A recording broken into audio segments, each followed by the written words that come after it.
Good morning, everyone. Um, Glad to be back on and continue this discussion about the eighth sense.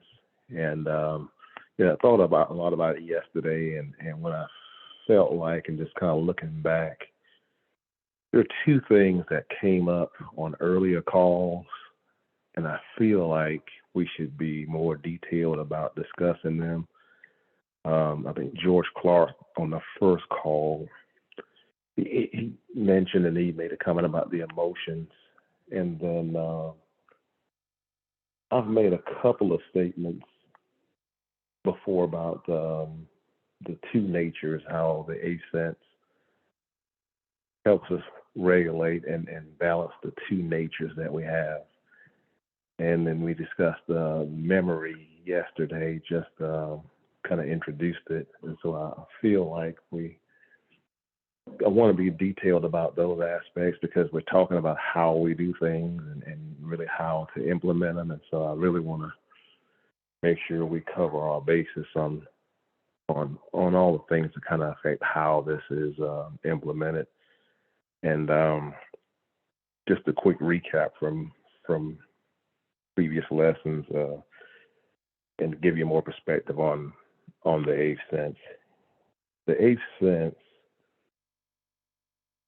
really integrates all of the other senses that we've been using and that we're more familiar with on a daily basis, and some of the things we don't think about. The eighth sense kind of integrates all those senses, bring us to a different level of self-awareness. Talk about how to operate as Elohim. It brings us to that level of awareness of things that we typically kind of gloss over. We really don't know how to get to.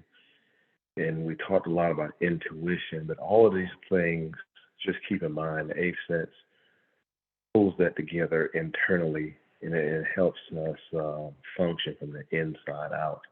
So I wanted to kind of just, restate that. And then, based on what we talked about yesterday, we talked about memory and connecting it to the intuition. Well, points that I wanted to make about memory from yesterday that we really didn't get to was memory is a thing that helps us self-identify who we are. It helps us analyze, gives us helps us analysis or just self-introspective, whatever you want to call it, but it helps us take a deep dive into who we are and our inner self. And the way you do that is like you look at your life over a course of time. So memory kind of allows you to mentally travel back through time. And whether that's looking at decisions you've made, the adjustments you've made, but memory allows us to kind of assess our life over time. And then by doing that, memory helps us measure our growth spiritually, emotionally. So the function of memory is really important when it comes to really understanding your identification and identifying, because it measures that growth that you've gone through in your life. And then from there, all those things that we talked about previously, intuition, the wisdom, all those things kind of uncover that self that's embedded in us, that Elohim that's embedded in us. So that's one of the things I wanted to say about memory from yesterday. And it just really helps our self-identification. It helps us to measure our growth based on our choices, what we've done, some of the things we've done in the past. And then overall, just keep in mind that the eighth sense really helps us to integrate all the other things that kind of help us function in these two natures. And we'll dive into the two natures a lot more this morning, because I think it's going to show us how we deal with certain things. And Kathy made a comment a couple of weeks ago too, that in regarding, dealing with bad news and emotional pain. So any questions so far or comments before we really get started?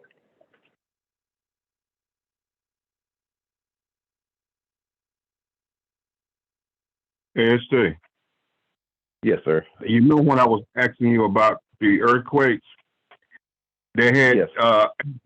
18 earthquake here in South Carolina. Wow. I'm just reminding you. But just going back to that foundation being shaken.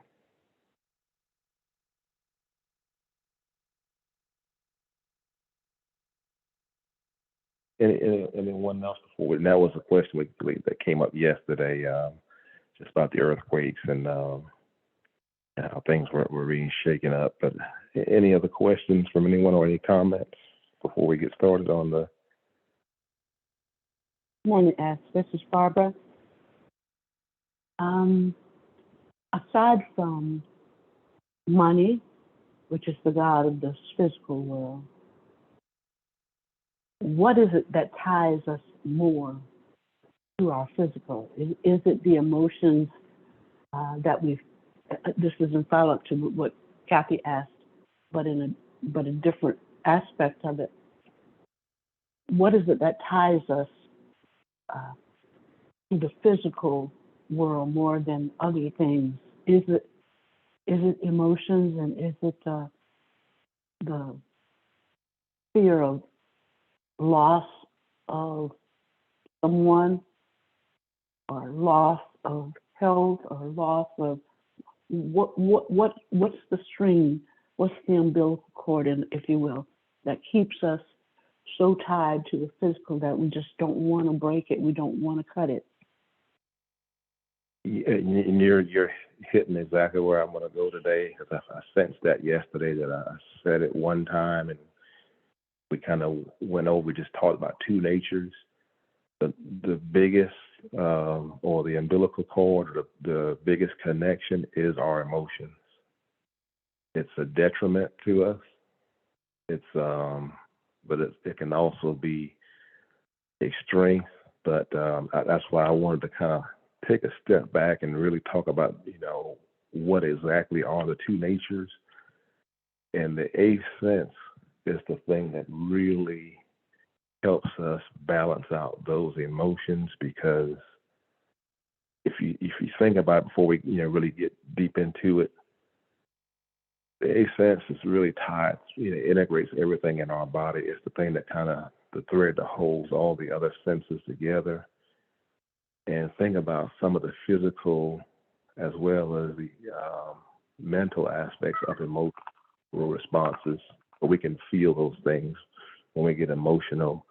And that's really where I want to kind of back up today, really talk about, okay, how these things affect us, and how we say two natures, basically the physical and the spiritual, have to be maintained. And that's really the role of the eighth sense, is to kind of integrate all these other senses that are connected to nerves, to our stomach. If when you get anxious, when you get over emotional, those are the things that it does. If so, thanks for starting us in that direction, Barbara.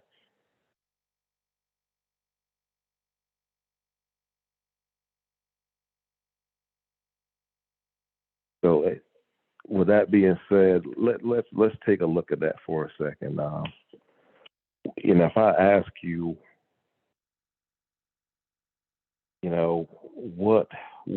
what gets us in trouble from a standpoint of getting distracted, um, and getting off schedule, or not really focusing on who we are, the I am.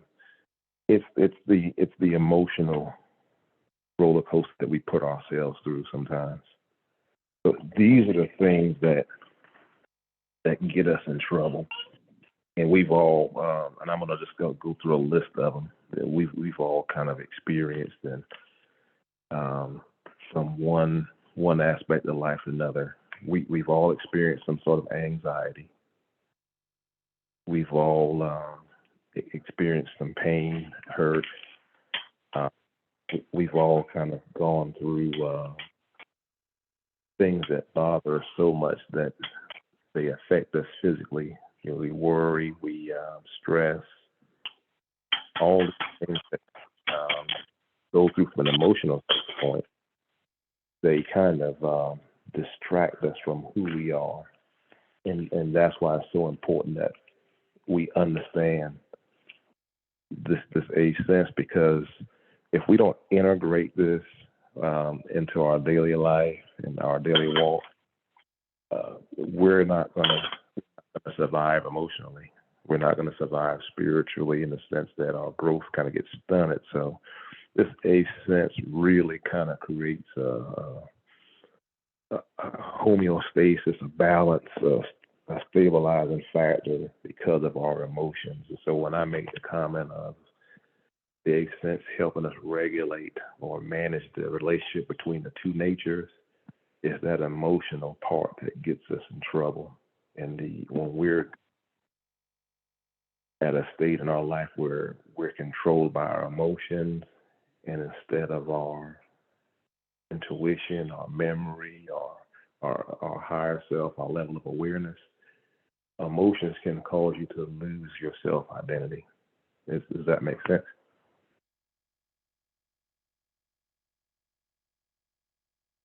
Ed, would that would be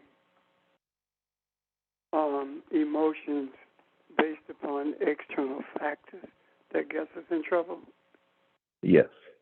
Emotions are there to trigger something in us. However, if those emotions are stimulated from the inside, then those are the types of emotions that helps us to feel empathy or feel sympathy for someone. Emotions from the outside are the ones that causes us to lose sight of who we are. Does that make sense? Yes. Because even our physical response to certain emotions come from inside. The response comes from inside, but when we're not aware of that, we let the outside external pressure take control, because the body is kind of, even from a physical standpoint, our body is kind of set up to combat certain things. So think about it. So we all have a body temperature, and when our temperature goes up, there's a natural response to cool the body, sweating, things that naturally happen to cool the body. When we start going through the day and your stomach growls, you get a hunger headache, you get certain aches, your mouth gets dry. That's all a part of that eighth sense integrating us to, it tells you, okay, I'm hungry. I need to feed myself. My mouth's dry. I need to quench my thirst. So it tells us how to do that. And I'm just using these physical examples. It tells us how to do that and what to do in response to, when you're hungry, you eat. If you're cold, you get warm. So, integrating all these senses is just something that tells you how to properly handle it. But what if you took the ability of awareness away, that you never realized when you were cold, you never realized when you were hungry, you never realized when you were thirsty? If you took that awareness away, what would happen to the body in that regard? And then you have cases of autism or different issues that will make the body oversensitive to certain things. And that lack of awareness, that lack of the ability to control or regulate things, those are the things that lead people to having meltdowns, emotional breakdowns. And one of the examples that when Kathy said the example of kind of handled it better, well, what happened in that regard was she got to the point of a self-awareness, a self-regulation, a level of where the eighth sense to help integrate those emotions to give her a different response. It didn't mean that she wasn't feeling those things, but there's a certain level of insight and awareness that allows us to regulate our emotions, so the emotions don't create the wrong response, if that makes sense. Yes. Yes. In case, right. And when she made the statement about how she sits with things and before she deals with them, would that not be her recognizing the external attached to that particular circumstance? And when she sits with it, what she's actually doing is blending that external emotion, or she is waiting for the energy from the internal, the energy that predicates is what she's experiencing in terms of the external stimuli that causes her to feel that way. Yes, she's creating her own equilibrium. She's balancing that external and internal, and she's creating her own equilibrium. She's creating her own environment to deal with it, and the source of that creation is coming from that internal place. Yes. Does that pretty much speak to what you were talking about with that experience? Yeah, because we get into biggest problems when we have big problems. It's lack of control of our emotions. Our eighth sense is not sharpened enough, and so the emotional regulation is different. We get overwhelmed. We we make poor decisions on handling our problems. Our problem solving gets out of whack, and so you fix that. You bridge the gap by sharpening those senses, that eighth sense. The eighth sense, it integrates all these other senses. We're not putting them away, but it helps integrate all of the senses, and it lines them up so it's working properly. So we don't get overwhelmed emotionally.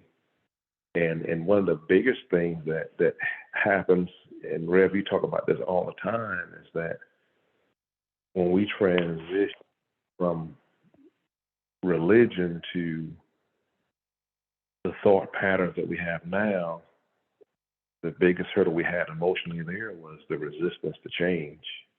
And so that's one of the other things when Barbara said that, started talking about the emotions earlier. Think about how defensive people also get when there's a need for change, when there's a need to adjust, to adapt. And so another emotional response that gets us in trouble is that we resist good change, and that's where you go back and you integrate the intuitions, the wisdom that guides that, our memories. Like I said, the memories help you travel over time and measure up your past decisions and past, aspects of your life. So we use all those things as resistant to change as we are now. And I'm just saying mankind in general. So that allows us to transition with change. Hey, Ansel. Yes, sir. It's Ron. You brought up memories a couple of times, and you talked about the importance of memories. But do you have any memories if it's not attached to an emotion? Aren't all of our memories attached to some type of emotion? It is, but it also it's a guide. If you go back over, we all can do this. If you go back the last 10 years of your life, and you think back, you recall all the decisions you made, different things you reacted to. Someone may have made you really upset in an emotional response 9 years ago. But then 2 years ago, that same situation arose. you don't forget what happened 9 years ago, but you see the growth from 9 years to that point in time. Hey. So it does help you measure the growth, and that's one thing that the memory, strengthens us, and then we use it in that regard. It shows your growth over that period of time to validate, okay, yeah, my growth is on the right path. So memory also helps us validate our identity. That makes sense. But if you hold 1 second, please. Would someone please make sure your phone is muted? All of us. Check your phones and make sure they're muted, please. Thank you. Go ahead. So yeah, Ron. So the emotion was there in the past, or the emotion, but what you're trying to do now is regulate that emotion now, so that your response isn't the same when it was strictly the emotions making the response. Your decision and your problem solving now, it comes from you being Elohim. It comes from you being able to validate your growth. So the memory is a way to help you measure where you were versus where you are now. And then all of that wrapped up with all the other aspects of the eighth sense, it helps you to regulate your emotions now, because the emotions and the unawareness, those are the things that get us in trouble. Not being aware of your. We talked about yesterday about just examples of, and that's why I sat back and thought about, like, we noticed certain people, Audrey and I sort of shared some stories about, running into someone. We didn't really know why, but it just seemed like there was a parallel connection. But increasing that awareness, and the less unawareness we have, the better our decision making and our problem solving is. So Ron, so that emotion, it was there, but you also want to see the growth from that emotion to where you are now, if that makes sense. Okay. Yeah, I see what you're saying. Ron, based on the question that Ron raised, in addition to what we've been talking about for the last few weeks, the six senses are there to protect the body, to protect us physically, to give us sensory perceptions of the world that we live in physically. And the seventh sense merges those six senses in a way that makes us aware of the reason for their existence in us. And the eighth sense merges all of the senses, which means that our perceptions are more sensitive of the things that go through our minds or the contacts that we make. In learning and understanding the eighth sense, it doesn't relegate the other seven to being something bad. The difference is that, I believe, is that we have only looked at the six senses, and we have only depended upon them. And now what we're learning is that in order for us to be able to, at the word that you used, as is regulate our responses to not just the sixth sense, but to our environment, the eighth sense gives us that property. It gives us that ability to be able to do that. It's not that we learn that there is an eighth sense as much as it is we become aware of its existence, so that we can begin to understand that whether they are the six or all eight, all of them are integrated with each other in order to bring balance to us as individuals, resulting in balance for humanity as a whole. realizing that what we consider to be physical and spiritual are the same things. One is simply manifestation in the physical, and that's the spiritual being manifested. However, because we are able to see and experience with our physical bodies, we have lost that sense of what it means to be spiritual as well, which results in complications that leads us astray, or that leads us to embrace philosophies that's called religion. However, when we become aware of that eighth sense, it is then that we realize that religion has not balanced us, it has blinded us. I hope that makes sense. Thank you. Yes. Yes, okay. Yeah, it does, Pastor. I mean, that does. Oh, go ahead. I'm sorry. This is Barbara. I've got just a couple of observations before you continue on in depth. Today is the 6th of March, 2022, which equals 15. 1 plus 5 is 6. So what we're talking about are those things that keep us tethered to the physical, and what you're trying to impart to us is knowledge of what can cut those ties to the physical. And the eighth sense is that thing that can free us and help us to function as a more mature being in terms of who we are.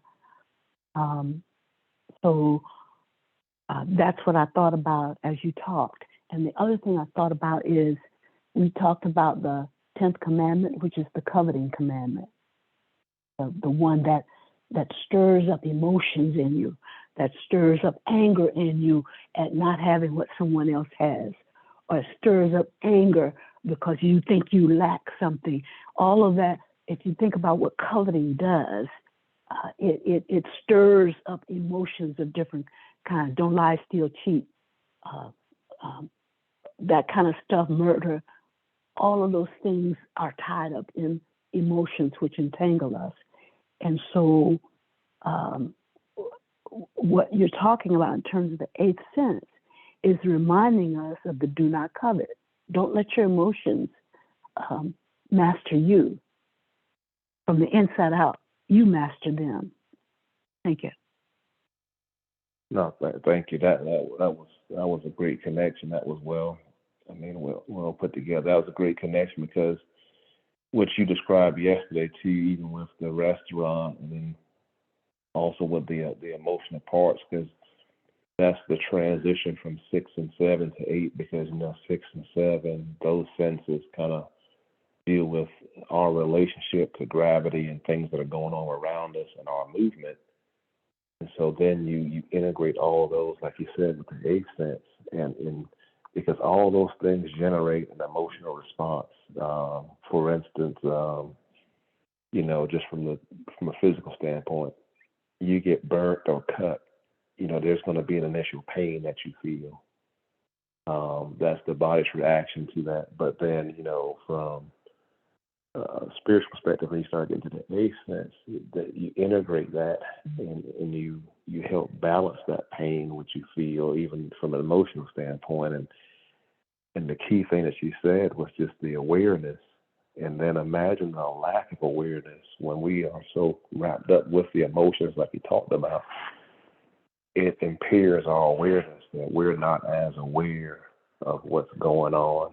And so that lack of awareness that's being driven by the external push on your emotion causes us to react differently. And that's where you have someone that's in control of their emotions, who isn't easily agitated or, influenced by external things. It's kind of like what we used to say, like if I allow someone to put so much stress and I worry about the hate or the dislike for me, then that person's living in my head. That person's got control of me.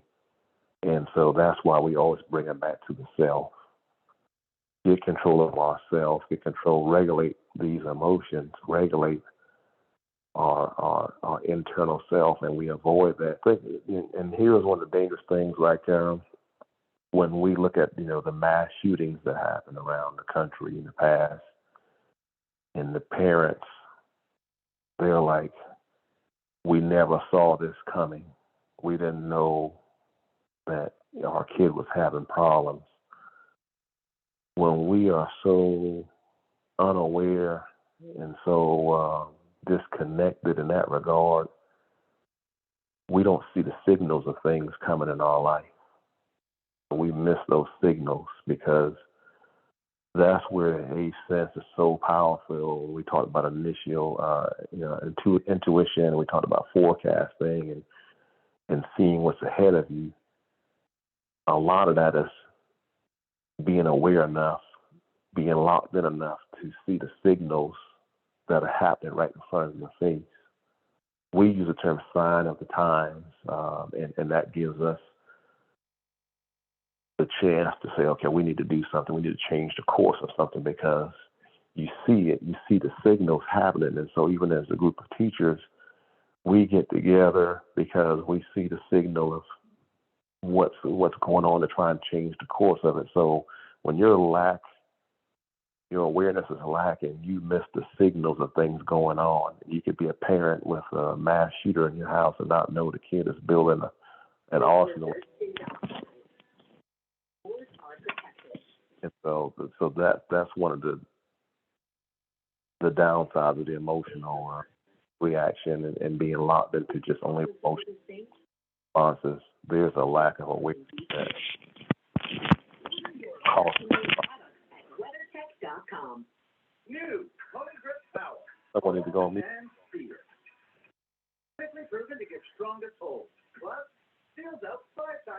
Will you please make sure your phones are muted?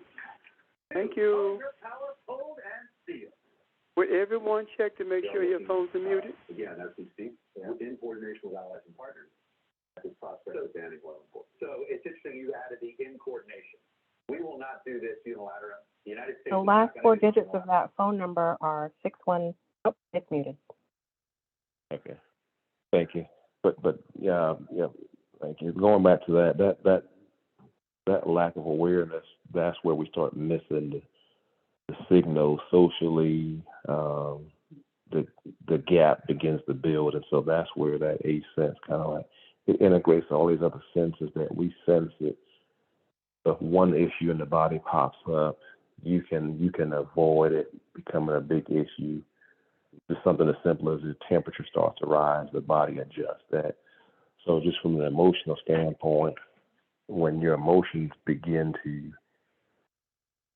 get the best of you, you can actually regulate them, and you can actually control them to the point of, okay, it's not going to make my problem bigger, but I'm going to make the best decision to solve that problem. And we don't resist change that way because now I'm not making an emotional decision. I'm making an informed decision because when change comes, we'll recognize that it's a necessary change instead of putting up a roadblock against it. That makes sense.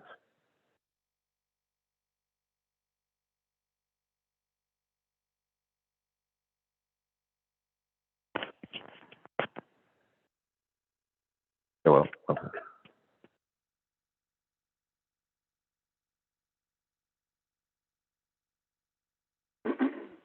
It's T. Yes. Good morning. This is Kathy.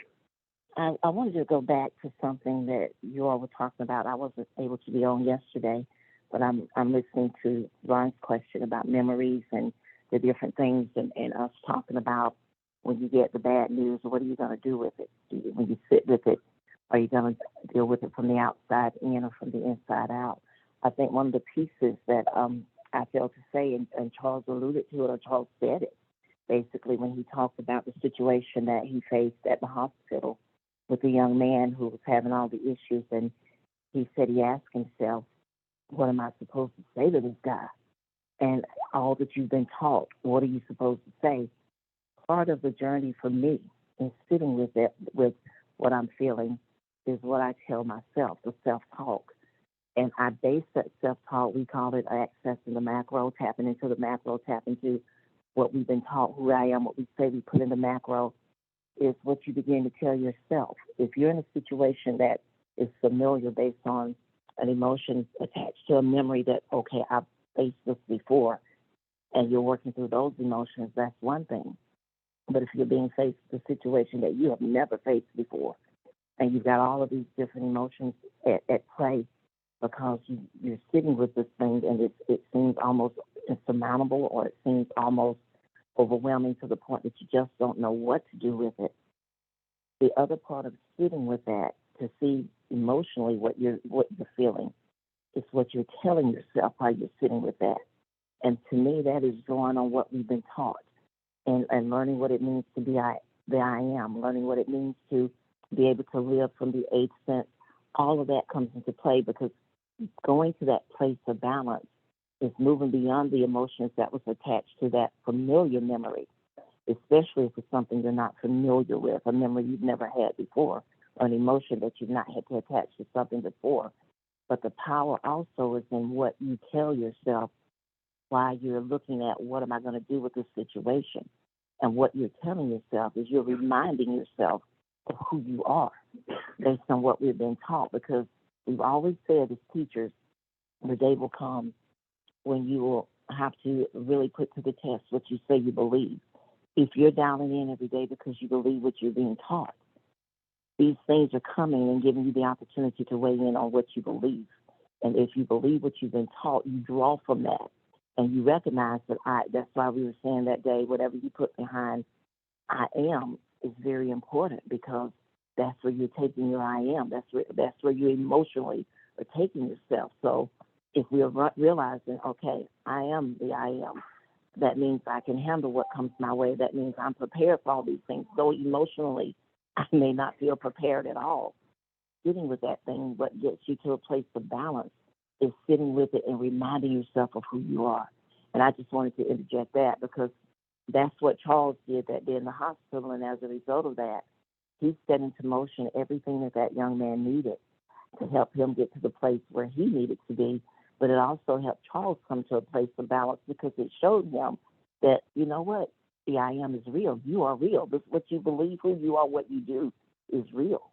And I just wanted to interject that, because I think it's important. It's an important piece of understanding what it means to live from the eighth sense, or from the inside out. Thank you. That's all. No, Kath, I appreciate it. You just emphasized it and tied it all together. Memories help us attach our identity of who we are, and that's the key thing you said. It's like you're gonna face something that seems so overwhelming, and you've never done it before, and you're at the point where all you can do is remember your identity. And so that memory, it helps us identify who we are, and it measures that growth so much. Like you said, it's just we just, in times of trouble, you have to go back and understand who we are. And if we're too overwhelmed by emotions, you have a meltdown and you don't understand that point. And that's why the connection that we have and share is also for someone to remind them at that time, this is who you are. Is to help guide them, and then they can begin to see what's embedded in them to do it for themselves as they get stronger.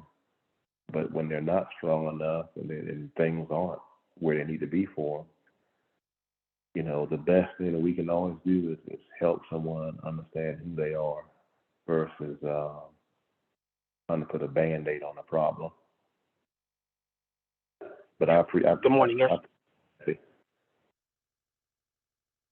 Good morning, ST. Yes, sir. Yeah. This is George. I want to just piggyback or just concur with what's being said. And when you speak about emotions, and you talked about the eighth sense, and you even related it from the beginning in terms of the eight senses, I just want to just speak on, again, the emotional um, intelligence in terms of, what we're speaking about. And as you talked about the eight senses, it made me just reflect a little bit that I think there's nothing coincidental. I mean, there are eight multiple intelligences, and with the eight intelligence, there's two that speaks about emotion. And I think I mentioned it a little bit earlier, but I think a lot of emphasis, has been placed on the interpersonal intelligence, which deals with social interaction. It deals with, dealing with other people. And I think that in our, coming up in the church, especially myself, so much was put on the social piece, that in terms of us coming into the knowledge of who we are as Elohim, I think a lot of confusion came into play in terms of just the man-made religion, so to speak. And so I think to appreciate this eighth sense is for us to not just put so much emphasis on social awareness in terms of just, dealing with other people, but coming into the knowledge of who we are when we talk about the intrapersonal intelligence. And what I'm trying to, explain, and hopefully it could become more clear, is that in these two emotions of self-reflection, and you talked about self-regulation, and then looking at it from the interpersonal aspect in terms of dealing with other people, I think that, again, going back to what you're emphasizing in terms of the African proverb, man know thyself, or woman know thyself, I think that is where a lot of the emphasis for me now is coming into that knowledge of who I am. And so when we talk about affirmations or we talk about declarations, as Kathy mentioned, today I am optimistic. No matter how bad a situation is, no matter, what the negativity is, I want to come into that knowledge of knowing I am Elohim. So therefore, I am optimistic. And so I think that whatever we can do to be more aware of the Elohim that we are, as you're teaching, it gives a better priority and emphasis that's where I need to start, instead of so much in terms of all of the social dogma. In terms of the tradition of church, I think that the social has its place, but I think the intrapersonal intelligence in terms of who am I, what's my purpose for living, is starting to give me more relevance, or more priority, that's where I need to be now. And I think this is what I'm hearing in our teaching, in terms of Pastor stating the fact that, if we know that we are Elohim, then how do I put into practice that which I desire? And I think as you started this journey with us, ST, is you were doing a self-reflection on yourself. You know what I mean? And I think that's what all of us, are doing today in terms of doing a self-reflection on ourselves. And when we can appreciate that self-reflection, then we're able to look at self-regulation. But I think emphasis was put on the other aspect first. Just be social. Just do what other people are doing. Just accept everything that everybody else is saying. And I think that today we're moving from what we know to what we must do, and that's coming to the knowledge of ourselves. So I just wanted to put it out there, in a way that hopefully I know I'm receiving it and I understand it, but how I express it is what I'm working on, because I think so much emphasis was about, doing what other people are doing, or being what other people are, but just be yourself, know yourself. So I just wanted to share those thoughts on those two emotions of interpersonal intelligence and interpersonal intelligence, because I think that's something, that's resonating with me in terms of what you're teaching. I'm sorry, I'm done. I just wanted to share those thoughts. Oh, no, I appreciate that. And George, what you just did too, you just was listening to you kind of helped me get a better way of explaining the connection, how we connect to others, and the importance of the connection. And like you said, it starts with the self-awareness initially, and being more self-aware opens us up to more experiences and those experiences allow us to connect with all types of different people, different aspects of their lives. So when we're more open and more aware, that awareness also helps that ability to connect with someone else, because now we are more aware. So what you just described is kind of like it's almost a blueprint too on once we get to a certain point of that awareness, with ourselves, then all the other people that we encounter will be more aware and sensitive to their nature as well, which makes communicating and connecting a whole lot easier. For example, if you drop me, you parachute me into France, I don't speak French, and I'm gonna have to be more aware of where I am, and I'm gonna either have to learn French to communicate or find a mutual way of communicating with someone. And that way, that connection happens, because when we use the word connect with others, there's also a communication aspect of it too. And you don't communicate unless you're really aware of what you're saying. And so the easiest way to communicate is to be aware of your surroundings. And if I'm in France, I can't just go speaking English and expect to connect with someone there. I'm going to have to figure out a mutual way to communicate, to connect. And that's why I thank you for what you just said too, as far as the interpersonal, and those skills that we are embedded in us. So I appreciate it. And any other comments or questions on that too? Yes. Yes.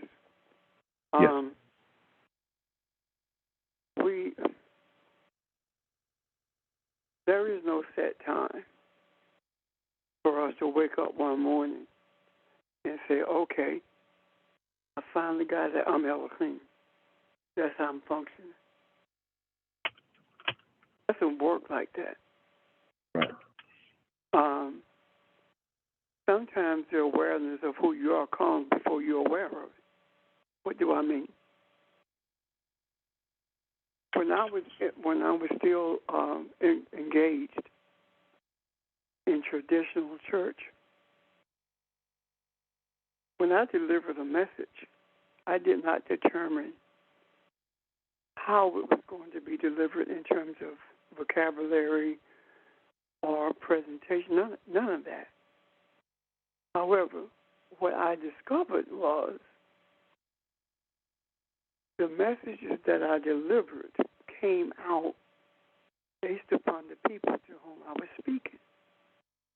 And they were understood based upon their understanding of where they were at that time. I planned none of that. Yet now, when I look at that retrospectively, I see that I was functioning as Elohim without even knowing it. And all I had at that time was a desire to tell the truth, a desire to get people to understand the scriptures as I understood them at that point. And for that to happen, it had to come out differently based upon the audience, or based upon the recipients. I remember the thing that pushed me in that direction. The first church that I pastored, there was a young lady who told me she wanted to meet with me. And when I met with her, she said to me, the people are responding to you, but they don't know what you're talking about. I said, what do you mean? She said, when we go home, we talk about what you said, but we don't understand some of the words that you use. And from that day forward, I started doing it differently. If I used, if my vocabulary, a word that I used rather was not a word that people normally hear, I would always define that word in the next sentence. If I were to say he acquiesced to that, I would say that he went along with it. that would be the next sentence. And then from that point, it became a natural thing of deliverance based upon the people who were receiving. And even if it was a mixed audience, it didn't matter. People received based upon where they were. In other words, they heard in their own language.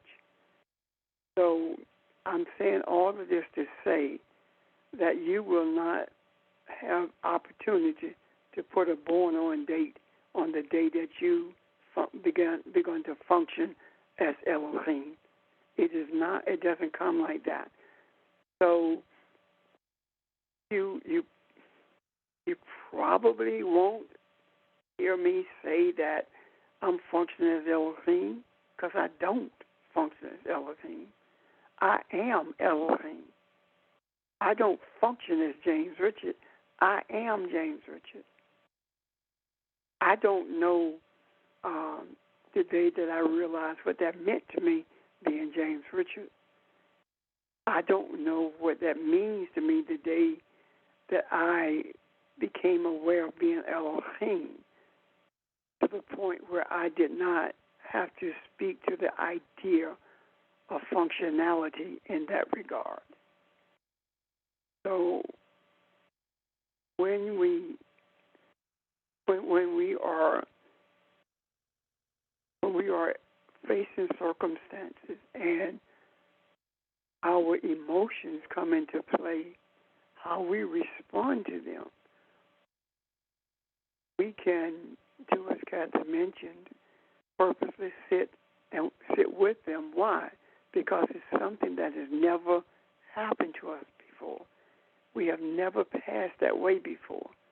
And we need to sit with it in order to seek a solution or to find out how to navigate it. Day-to-day life doesn't function like that.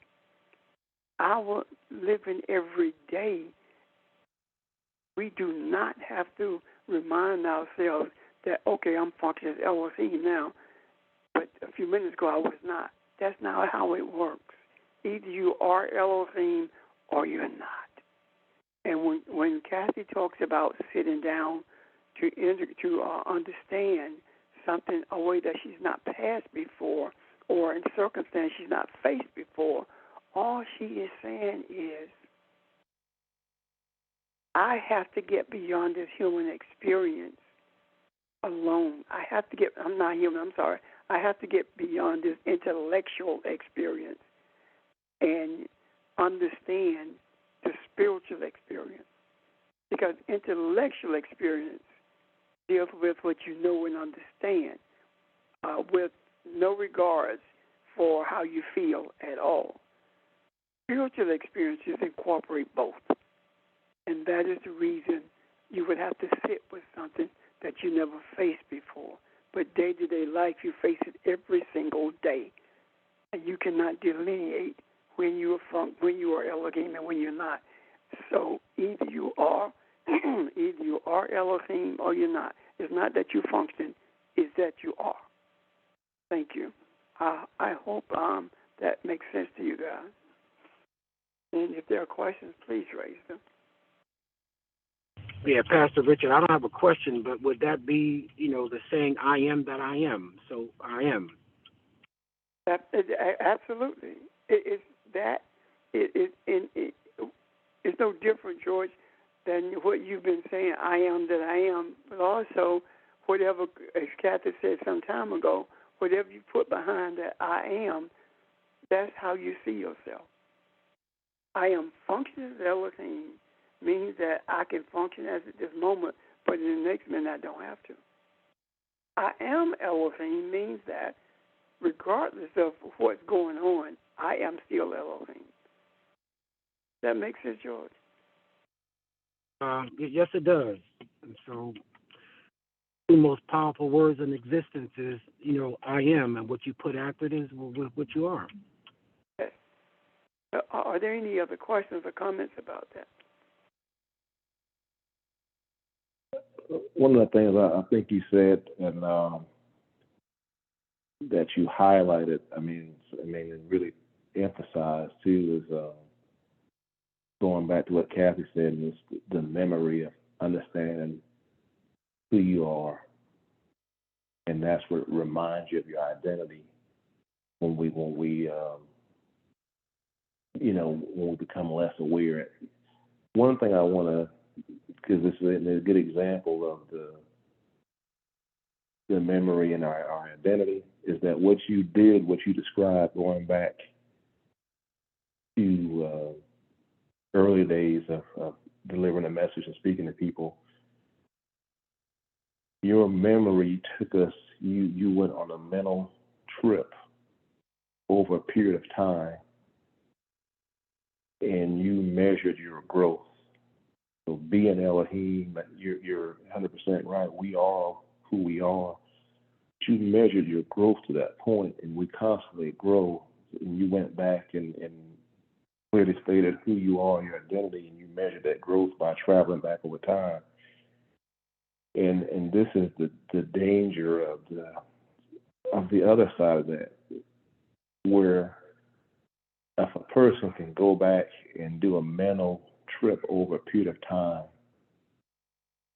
and they see no growth at all or very little growth, that person's not surviving. And that's one of the other things I really want to emphasize about why it's so important for us to understand ourselves and who we are, because when you take that mental trip to someone who's, speaks to religion, whatever you want to look at, they're not growing, they're not living, they're not surviving. So we go back over that mental journey over a period of time, we should see some growth. We should be able to measure some growth as an individual and be able to apply and understand who we are. Like I said, it's always evolving. You're always integrating wisdom, understand. You're always putting all these things together. We're always integrating it into our life. But think about or touch on that, if you could describe, and when I say someone's not living or surviving, I'm not saying they cease to exist. But if you can't travel back over time and see that growth, you're not living. Can you touch on that part of it? Yes, sir. What happened in this case is my memory was triggered. The memory of what happened at that first church was triggered. And that memory of what happened brought me to a place of remembering, putting together those things that led me to where I am. And what it did, or what it does, is to, as you said, show you your growth. But these examples that we use about how we got to where we are actually roadmaps to help other people see their growth or see their awareness. Because when we talk about growth, we talk about something quantitatively, something that is larger than what it was. When we talk about awareness, we talk about something that was always present. We just didn't know it was there. So when I look back at that and start remembering the sequence of things, and remember the young lady who came to me, and remember how that affected me, and remember the way I speak without even thinking about it in terms of deliverance, that in itself speaks to a state of awareness that I did not realize was based upon who I was created to be. The authenticity of the desire to be honest, to tell the truth, to help people to see the scriptures, that authenticity is what brought out the essence of who I was created to be. Even though it was there, there had to be groundwork, foundation rather, laid for me to be able to see the journey that it brought me on. And the journey that all of us are traveling is based upon things that we did not realize that were happening at the time that they were happening. And that is the reason we have memories in order for us to remember. That gives us a greater sense of self-awareness. That gives us a greater sense of being adamant about who we were created to be without regard to anything that we come in contact with, without regard to anything that anyone challenges us on, but most importantly, without regard to the mistakes that we make. I hope that helps. If not, please raise the questions. Thank you. No, thank you. I definitely wanted you to kind of go in more detail about it because it is, I mean, it's an important part of us. But if anyone have any questions or comment about what Pastor just said? Maybe a better question that maybe ask, do you understand it? And I'm not talking about you particularly, as I'm talking about anyone on this call. Do you understand what was said in relationship to your life and your journey?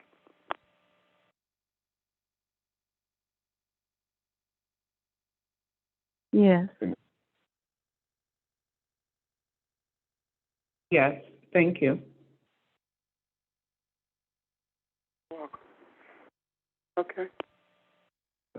And I just really wanted to say that because it's going back to what we've talked about the last couple of weekends, and just really trying to emphasize the points, especially when you look at our past dictating our future and our progress and our intuition sharpening and the things that are a driving force for us to kind of build up. It's not, like I said, it's not going to be, we're not aiming for a certain number. It's not a test where, like, when you make 100, okay, I'm done. It's a daily evolution. It's a daily integration. It's a daily self-reflection, daily meditation. It's just a daily measurement of growth, however you want to look at it for yourself. All these things, we integrate it and we use it. We keep our identity. We don't lose our identity. We should use these things to become more aware so that we can use who we are and benefit more people. And that connection, it always starts with communication. And the communication part, you're not going to be able to, until you relate to someone, you truly can't connect with them until you relate with them. You find some sort of commonality, and then you build off of that. And even when we connect with someone, we got to remember that the connection is just the start, the relationship and the growth together too from that aspect. It helps so much to further the cause. And so when we look at everything that's going on now, we try to connect and find a way to create basically everything Pastor described there in his life. It's like he created equilibrium because he could have been on that journey. Think of how many of us were attached and rode that journey with him. What if he wasn't as receptive or there was something that kind of pushed us away? And so that's, how I look at myself individually too. Like, I don't want to push people away, but I want to be myself. I want to have that same identity. And so just reflecting over time helps us carry that forward. And these are things, like I said, just like physically, from a physical standpoint, it's always there too. Like, whether you're sick, you get a cold, you get a stomach ache, all these things are integrated as signal for us to change or do something. So why can't we, when we don't have that level of awareness, we don't see those signals spiritually.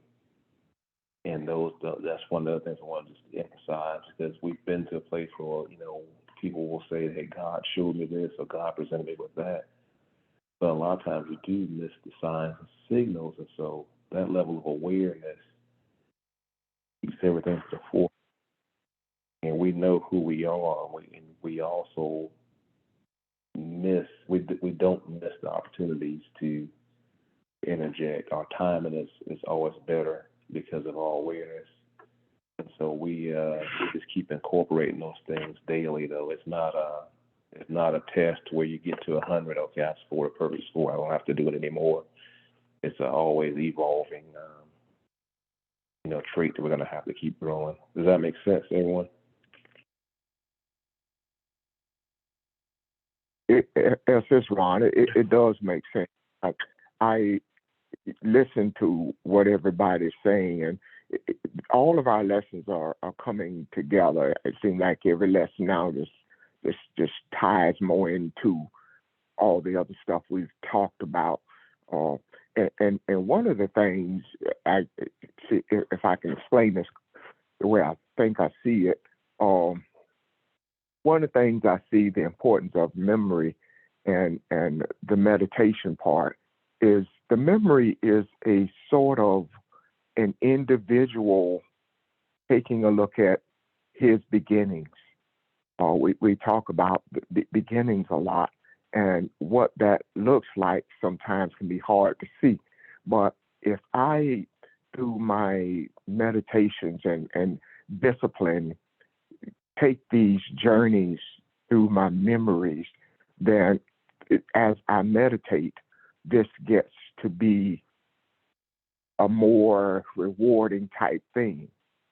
So it may start off with me, reflecting on something, an event that happened, and looking at the measurements from it, how I've grown. But it also can go back to something you said yesterday when you talked about us connecting our energies. That same journey can take me away or out of just that. I'm kind of getting lost how to say this. Just connecting with the universe and take it out of just Ron and looking at it from a deeper perspective, because the inner growth that Ron needs may lead to me helping someone else grow or helping this situation change or something else. So it is the getting in touch with yourself or seeing it from this perspective can and should, I guess, allow us to understand beginnings more, and then take us to the place where we see the beginning, who and what we are and what we were designed to be. So I just see this as all connecting everything that we've talked about in the past. Oh no, yeah, I mean absolutely. Not only the connection and the awareness too, and also what do we put it inside of you? When you were saying that, I was just thinking about, man, when we sense certain things, why it's important to also have the proper response. And I'll give you guys a physical example of this. So I can remember we hadn't seen each other in a year, some of us, but I've lost about 15 pounds. But I remember 2 years ago just thinking from work, and this is why it's important what you put inside of you and what you change. Just from a physical standpoint, there's two things that I changed because I started becoming aware of what it was doing to me. So when I travel, I try to make sure I incorporate enough time now to where I can get out of the car and sit down. I think I saw a Rev there one day, but especially when I'm coming back from Columbia, for instance, I'm going to always get off at a certain exit, and I'm going to stop and get me a smoothie or something to eat. But 2 years prior to that, I was just constantly going through a drive-through, getting a fast food meal, and hitting the road, rushing, trying to get back. And I realized that was taking a toll on me. That took 2 years, but I just wasn't aware of it. And I had done it before where I said, okay, I'm not going to do fast food. And so, but just like that, the urge to just feed the hunger, I just fed it, but I wasn't really thinking about what I was feeding it with. And then you get to the point, okay, I realized, man, now I'm aware of, okay, what doing that was doing to me. And the other thing was like energy drinks. You drink them, okay, I'm on the road, I'm going to do this. And so just from a physical standpoint, just look at what you're also putting in. And to your point, Ron, that's why the meditation is so powerful and positive, because it allows you to kind of, deconstruct everything and open the floodgates for the right things. Where like I was driving on the road, I just feeding that hunger with anything. I had to take a step back and sort of do what was better in that regard too. So I hope that was a good example, because that awareness, you also need to be aware of what you're putting in, and that's why it's so important that you meditate and you do the things that kind of deconstruct your day or break you down a little bit to make sure we're taking in the proper food, proper health, proper awareness. Does that make sense?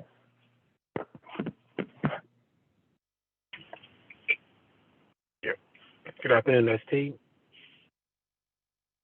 Yes, sir. Go ahead. How you doing?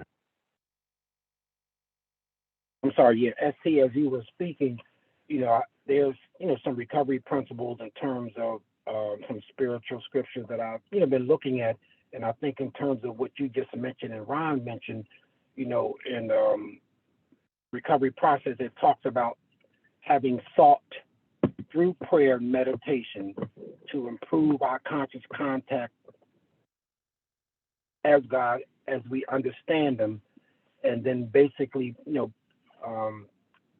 practicing these principles in all of our affairs. And I'm just trying to recall, because what I'm saying in terms of seeking through prayer and meditation, it's helping me to, again, appreciate who I am, but the power to be able to, carry out, the will of who I am is that part of that recovery process that I appreciate wanting to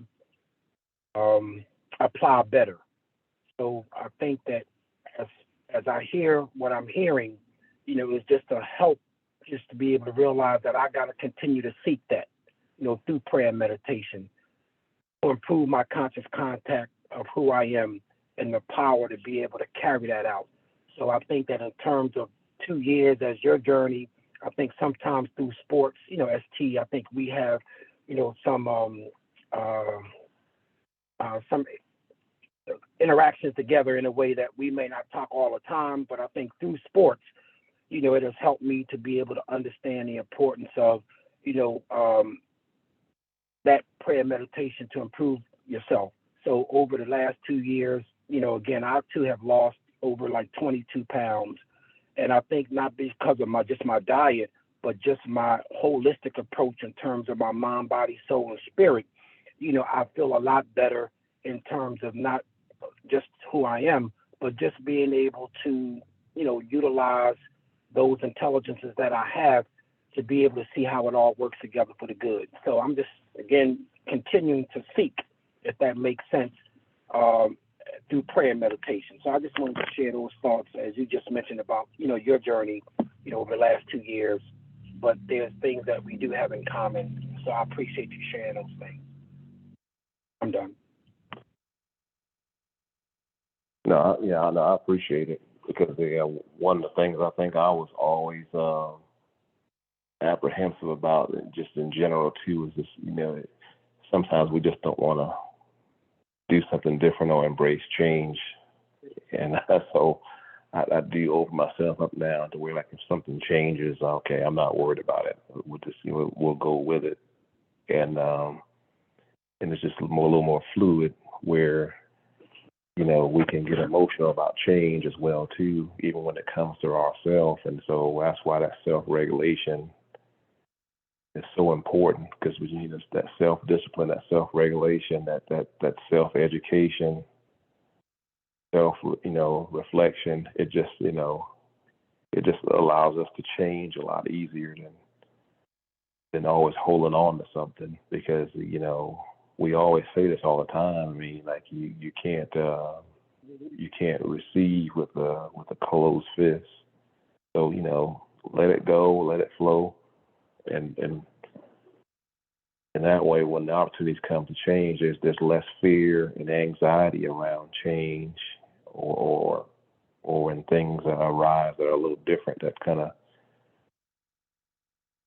offset us some.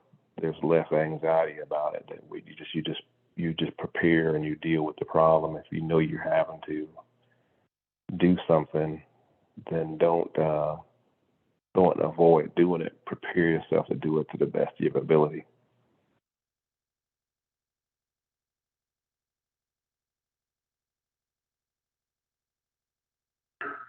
So I appreciate George. Yeah, definitely. I just, and I wasn't even trying to even lose weight. I just tried to change my habit about what was going on, and the weight loss just happened. But I just knew I felt a certain way too. I don't want to gross anybody on the phone, but yeah, sometimes I felt full all the time when I was doing that. And I'm like, I got to change that.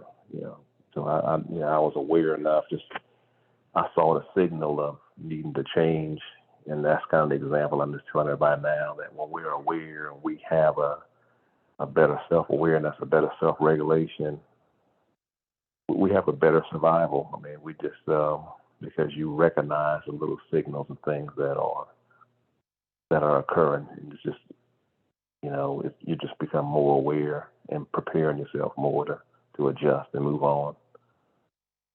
Absolutely. And again, as I say, ST and everybody that's on the call, I appreciate, the opportunity of just being able to express myself, because I know that that's something, that I desire, to want to be better at, and having better clarity in my speaking. And so, today I've just felt, the need that I just needed to change, my mindset. And if it's something that's on my heart, just say what you need to say and not be, thoughtful about what other people are thinking, but just to be able to change. And then when we talk about, the 8 cents and the 8 being new beginnings, I think that that's just where I am today, in terms of just me wanting to just be able to open up and appreciate, the opportunity to do so. So again, I just thank, you, ST, and everybody that's on the call, just for, in the spirit, just, being supportive in that way that we all, need to be able to, deal with, the emotions that we have, and being a better, individual, et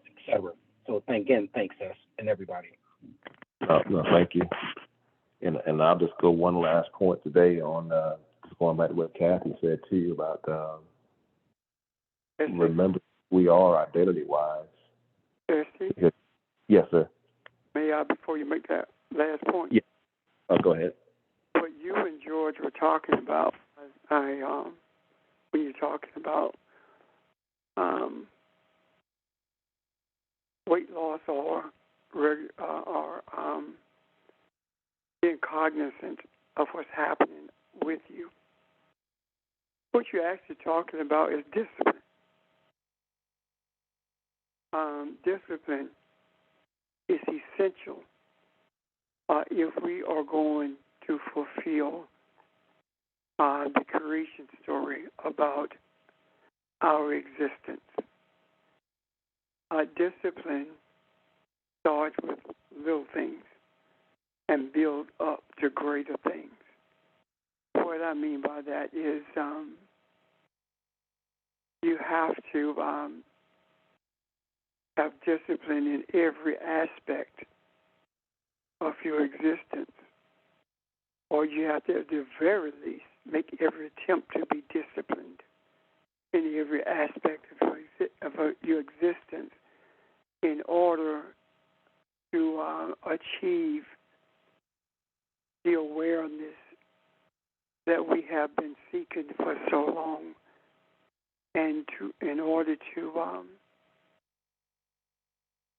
understand and relate to others the concepts that we are shown, it requires tremendous discipline.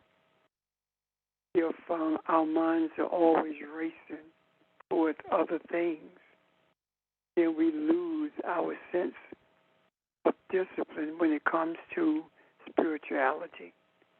However, when we become disciplined spiritually, that disciplines everything in our lives and shows us how to maintain balance,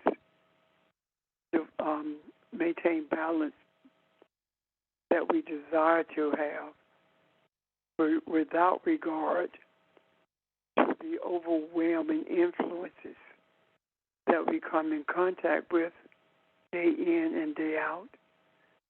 External influences are detrimental to spiritual discipline. External influences do not really, I'm not going to say they don't care about, but they don't realize the power and the necessity of spiritual discipline. So just as we cannot allow external circumstances to override who we are spiritually, we cannot allow those circumstances to have a greater influence on our spiritual balance. Thank you. No, I definitely agree with you. I mean, you just kind of put the nail on it there, because we can't recognize what's needed if we don't have that discipline. The discipline helps us recognize what's needed. And when you were talking, I was thinking we went on a little family outing. I don't know if anybody's been to St. Simon Island or that part of Georgia recently, whether you're riding through, and we went to a little pier. We were looking out there, and there's this thing in the water. It almost looked like there was like a metal hotel in the water, and we were trying to figure out what that was in the water. And finally, a guy that's out there every day, he came over, he told him, he was just talking to us. I said, man, what is that in the water? And he said, oh, that's a ship. I said, a ship? He said, yeah, it's upside down. And he said that's the most expensive accident in the history of that port, because that ship was filled with Mercedes and Escalades that they were getting ready to ship out. And he said it's been flipped over for, I think he said it was there like 2 months and they couldn't turn it over yet. But basically, what you just described, pastors, what happened to that ship when the equilibrium is not there, the ballasts were off when they were pulling out of the port. He couldn't maintain its balance, and it flipped over. And so everything was turned upside down in there. And that's sort of like us in the regard of we have to maintain the balance between the emotions, the spiritual aspect, and all the other senses. We have to integrate them all to keep from being, flipped over like that ship. And so that's sort of the last point I was going to make when you were saying that. But yeah, that was sort of right on, that the discipline keeps us doing the same thing every time, so that we don't really flip over, and we're able to continue to integrate, and we recognize what's needed at the given time. But I'm done for today. Thank you, sir.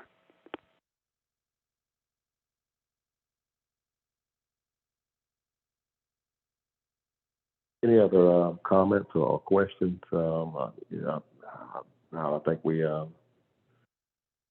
really got a better understanding of just memory and the nature and the importance of it, and just the importance of self-awareness and regulating ourselves to the best of our ability so that we can maintain our emotions and regulate the emotions to where we get the proper and problem solving ability that we need. And just that awareness helps us kind of recognize what's needed, and also just having that better understanding of the eighth sense being more of an internal function. And I hope I did a better job of explaining that today of just how important that is from an internal perspective.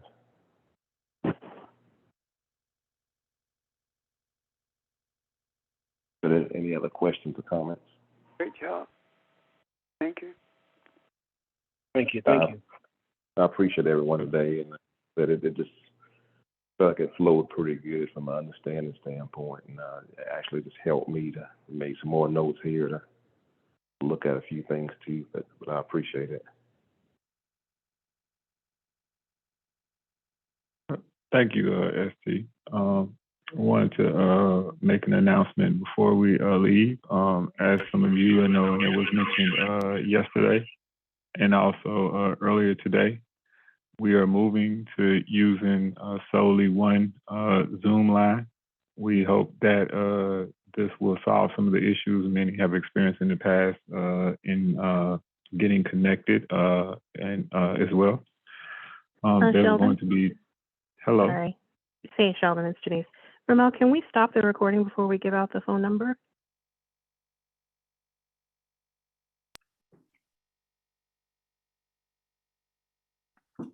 Ramel, are you still with us? I'm still with you, sweetheart. Oh, okay. 1 second. Stop. Sure. Okay, stop.